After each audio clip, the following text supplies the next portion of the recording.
Be a student. Don't be lazy in learning. How to defend as well as nourish.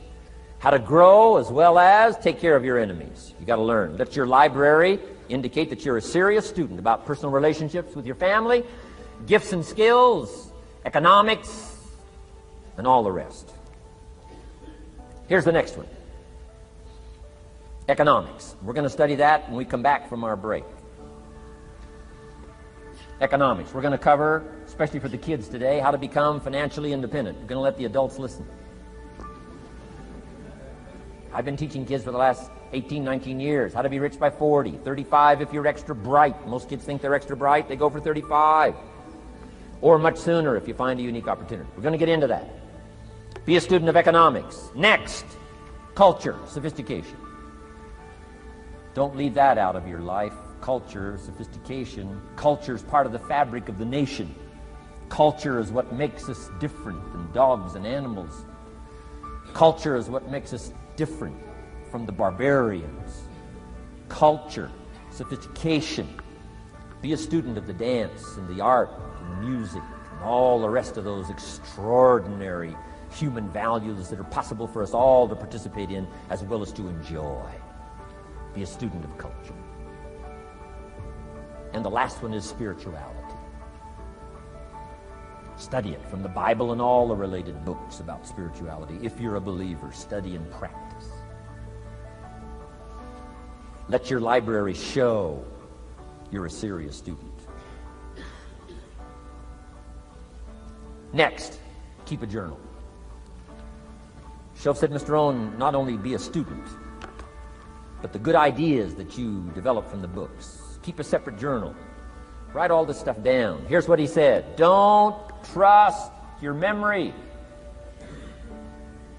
If you're serious about becoming wealthy and powerful and sophisticated and healthy, influential, cultured, unique, keep a journal. Don't trust your memory. If you listen to something valuable, write it down. If you come across something important, write it down. Write it down.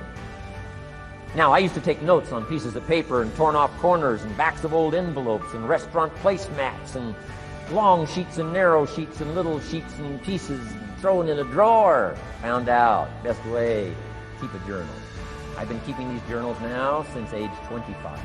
It makes up a valuable part of my own learning, and it's a valuable part of my library. My own journals now form a good portion of my own library. Good stuff. I'm trying to get kids to do like I do, be a buyer of empty books. Kids find it interesting I buy an empty book. Especially at my status in life. What did I pay for this one? $26. Kids say, $26 for an empty book? Why would you do that? Well, the reason I paid $26 is to press me, to see if I can't find something worth $26 to put in here. And I'm telling you, all my journals are private. But if you got a hold of one of my journals, you wouldn't have to look very far until you would say, this is worth more than $26. I must admit, if you got a glimpse of Mr. Rohn's journals, you'd have to say he is a serious student. Not just committed to his craft, but committed to life, committed to skills, committed to learning, to see what I can do with seed and soil and sunshine and rain and miracle and possibilities and turn it into equities of life and treasure, family relationships, enterprise, sales, management, gifts galore, everything you want, all available, especially in America. I'm asking you, keep a journal. I call it one of the three treasures to leave behind. Let me give you that. One of the three treasures to leave behind. Number one is your pictures. Take a lot of pictures. Did you ever look back, right? 2 or 3 generations, just a handful of photographs way back there. Wouldn't it be something if there was album after album, thousands of pictures to help tell the story? A picture's worth 1,000 words. Don't be lazy in capturing the event. How long does it take to capture the event? A fraction of a second. How long does it take to miss the event? A fraction of a second. Errors in judgment or disciplines. Take lots of pictures. Help tell the story. Click, click, got it. Click, click, got it. Keep. I go to Taiwan to lecture. Taipei, Taiwan. Grand Hotel. Neat place to do a weekend seminar. I got 1,000 students. Guess how many cameras? 1,000 cameras. They all bring their cameras. They wouldn't miss the event, take pictures. Takes me more time to take pictures than it does to do the lectures. Here's my new American friend. Here's my new American friend. Click, click, save it. Got it. 1,000 words, each one. What a scenario. Don't miss the pictures. When you're gone, one of the things to leave behind, the treasure in picture as well as in words. Next, your library.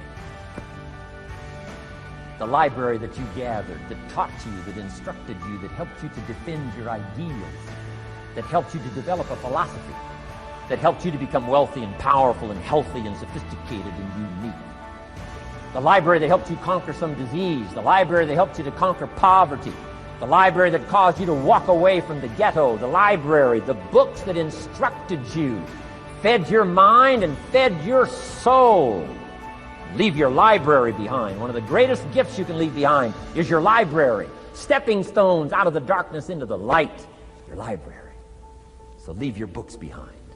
Your books will be more valuable than your couch. Your books, your books, your books.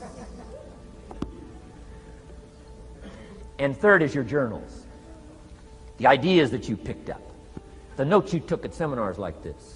Wherever you found an occasion to gather something valuable and put it in here so you could go back over it and go back over it. Repetition is the mother of skill. Read it one more time. Learn it one more time. See if you can digest it one more time. Let it coach you one more time. Let it teach you one more time. Let it inspire you one more time. Words are inspirational. The lyrics of a song. And not just read it once. That's why we put our stuff on cassettes so you can go through it again and again and again. If you hear a beautiful song that does something to you, you don't say, well, that's enough. Don't need to hear that again. No. Wouldn't you want to hear it again, hear it again, hear it again? Let it instruct you. Let it feed you. Let it teach you. Take you on wings of emotional journeys. Wouldn't you want to do that again? The answer is yes. That's what's so important. And here's what's important. One of the things to leave behind, that's your journals. All the stuff you took the meticulous time to gather. One of the greatest proofs that you're a serious student. Taking pictures, that's pretty easy. Buying a book at a bookstore, that's pretty easy. Here's one that's a little more challenging. Be student enough of your own life and your own future and your own destiny. Be student enough to take the time to keep the notes and keep the journal. You'll be so glad you did. What a treasure to leave behind when you go. Your journals. Wow. I wouldn't be without mine now. I'm in Carmel, California, one of my favorite places. It's where I wrote my first book called Seasons of Life.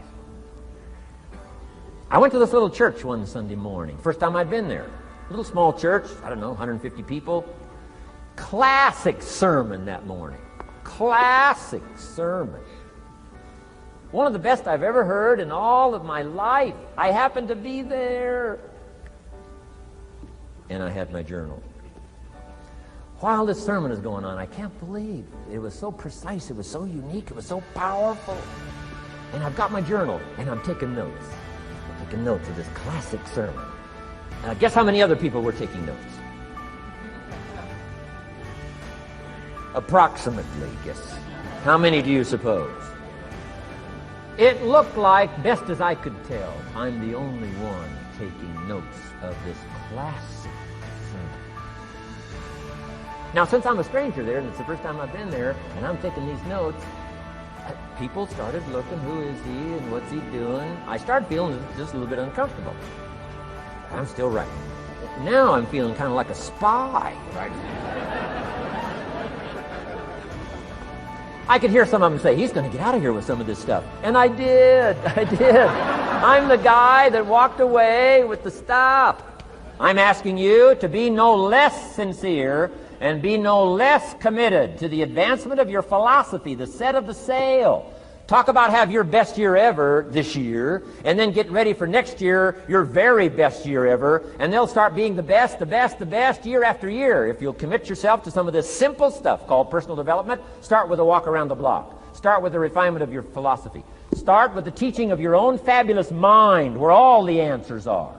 I can only give you a few answers from my own experience. The rest of all the magical answers are within the confines of your own mind. But it takes the books, it takes the cassettes, it takes the videos, personal conversation, sermons, lyrics from songs, dialogue from the movie. Let your heart be stirred by words. Find ways to capture part of your personal development quest. Now here's the last subject on personal development just before we take our break. Isn't this good stuff? I'm telling you, this stuff changed my life. Turned me every way but loose. I've never been the same since the teacher gave me some of this simple instruction. How to go from where you are to where you want to go. How to go from what you are to what you want to become. How to go from pennies to treasure. How to go from nothing to fortune. It's all within the confines of this stuff that I've been trying to share with you. Laboring best I can. Words are clumsy when you try in your experience.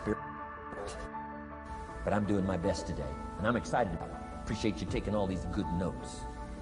And good students today. I appreciate that.